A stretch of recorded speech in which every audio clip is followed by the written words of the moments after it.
जब हम देशभक्ति की बात करते हैं तो हमारे दिमाग में क्या आता है? शायद फौजी, सरहदें, बड़े बड़े काम। पर क्या देशभक्ति सिर्फ यहीं तक होती है? आज हम स्वयं प्रकाश जी की कहानी नेताजी का चश्मा के जरिए इसी सवाल को समझने की कोशिश करेंगे। ये कहानी एक बहुत ही साधारण सी चीज, एक चश्मे के जरिए देशभक्ति के बहुत गहरे मायने समझाती है। तो चलिए शुरू करते हैं। जरा सोचिए, पत्थर की एक मूर्ति पर उसकी आंखों पर लगा चश्मा एकदम असली। ये एक छोटा सा बड़ा ही मजेदार रहस्य है जो इस कहानी का कह सकते हैं कि दिल है। और यही हमें देशभक्ति के एक ऐसे पहलू से मिलवाएगा जिसके बारे में हम ज्यादा सोचते नहीं हैं। तो कहानी हमें ले चलती है एक छोटे से कस्बे में। हमारे एक मुख्य पात्र हैं हालदार साहब। वो अपने काम के सिलसिले में हर 15 दिन में इस कस्बे से गुजरते थे और हर बार उस कस्बे के मेन चौराहे पर लगी नेताजी सुभाष चंद्र बोस की संगमरमर की मूर्ति पर उनकी नजरें टिक जाती थी। ये एक तरह से उनकी आदत ही बन गई थी। पर एक बात थी जो बड़ी अजीब थी। मूर्ति तो थी पत्थर की, पर उस पे जो चश्मा लगा था वो था असली। और कमाल की बात तो ये थी कि हालदार साहब जब भी वहां से गुजरते उन्हें चश्मे का फ्रेम बदला हुआ मिलता, कभी गोल तो कभी चौकोर। अब उनके मन में खलबली मच गई। भाई, ये हो क्या रहा है? उनकी उत्सुकता बढ़ती ही जा रही थी। अब तो हालदार साहब से रहा नहीं गया। अगली बार उन्होंने अपनी जीप पान वाले की दुकान के सामने रुकवाई और पान वाले से पूछ ही लिया, क्यों भाई, क्या बात है? ये तुम्हारे नेताजी का चश्मा हर बार अपने आप बदल कैसे जाता है? पान वाला, जो अपने मुंह में पान घुला रहा था, उसने बताया, ये सब काम कैप्टन चश्मे वाला करता है। कैप्टन, नाम में ही कितना वजन है ना? यही वो शख्स था जो नेताजी की मूर्ति को अधूरा नहीं देख सकता था। और कैप्टन का तरीका देखिए, कितना सीधा और दिल छूने वाला था।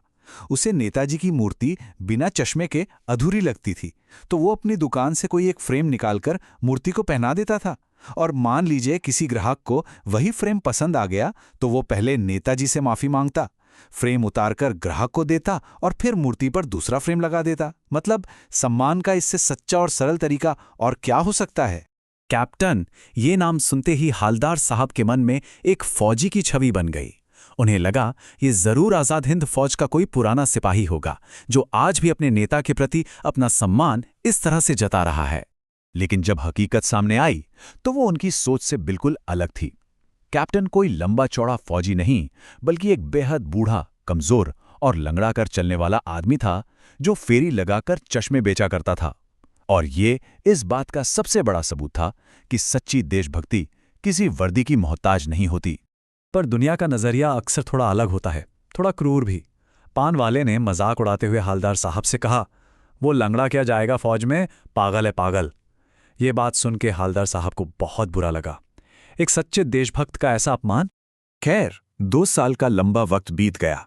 हालदार साहब का उस कस्बे से गुजरना और मूर्ति पर बदलते चश्मे देखना, ये एक रूटीन सा बन गया था। ये कैप्टन की देशभक्ति का एक खामोश पर बहुत मजबूत सबूत था। लेकिन फिर एक दिन ये सिलसिला टूट गया। एक दिन जब हालदार साहब उस कस्बे से गुजरे तो उन्होंने देखा कि मूर्ति की आंखें सूनी थीं। उन पर कोई चश्मा नहीं था। पान की दुकान भी बंद थी। ऐसा लग रहा था जैसे उस चौराहे की रौनक ही कहीं चली गई है। कुछ तो था जो ठीक नहीं था। अगली बार जब वो वहां रुके तो मूर्ति अब भी खाली थी। उन्होंने पान वाले से पूछा। पान वाले ने अपनी नम आंखें पोंछीं और बस इतना ही कहा, साहब, कैप्टन मर गया। एक पल को हालदार साहब को लगा जैसे देशभक्ति का वो छोटा सा दिया हमेशा के लिए बुझ गया हो। हालदार साहब का दिल एकदम बैठ गया। उन्होंने मन में फैसला कर लिया कि अगली बार जब उन्हें उस कस्बे से गुजरना होगा तो वो उस चौराहे की तरफ देखेंगे भी नहीं। क्या देखना उस मूर्ति को जो अब शायद हमेशा के लिए अधूरी ही रहने वाली थी। लेकिन आदतें कहाँ इतनी आसानी से पीछा छोड़ती हैं। जैसे ही जीप चौराहे के पास पहुंची, ना चाहते हुए भी उनकी आंखें अपने आप ही मूर्ति के तरफ उठ गईं और उन्होंने कुछ ऐसा देखा कि वो एकदम चौंक गए। वो लगभग चीख पड़े, रोको! ड्राइवर ने जोर से ब्रेक लगाया और जीप के रुकते ही हालदार साहब तेजी से उतरकर मूर्ति की तरफ भागे और उसके सामने जाकर बिल्कुल अटेंशन में खड़े हो गए।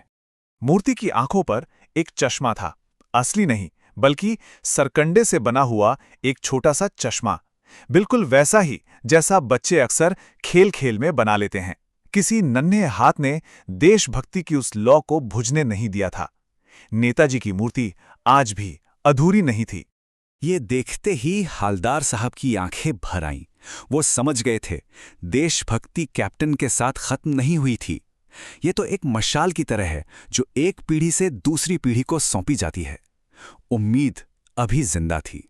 और ये कहानी हमें एक बहुत गहरे सवाल के साथ छोड़ जाती है। क्या देशभक्ति सिर्फ सरहदों पर लड़ने वाले सैनिकों तक ही सीमित है, या फिर ये कैप्टन जैसे आम लोगों के छोटे छोटे सच्चे कामों में भी जिंदा रहती है? शायद असली देशभक्ति वर्दी में नहीं, बल्कि हमारी नीयत में होती है।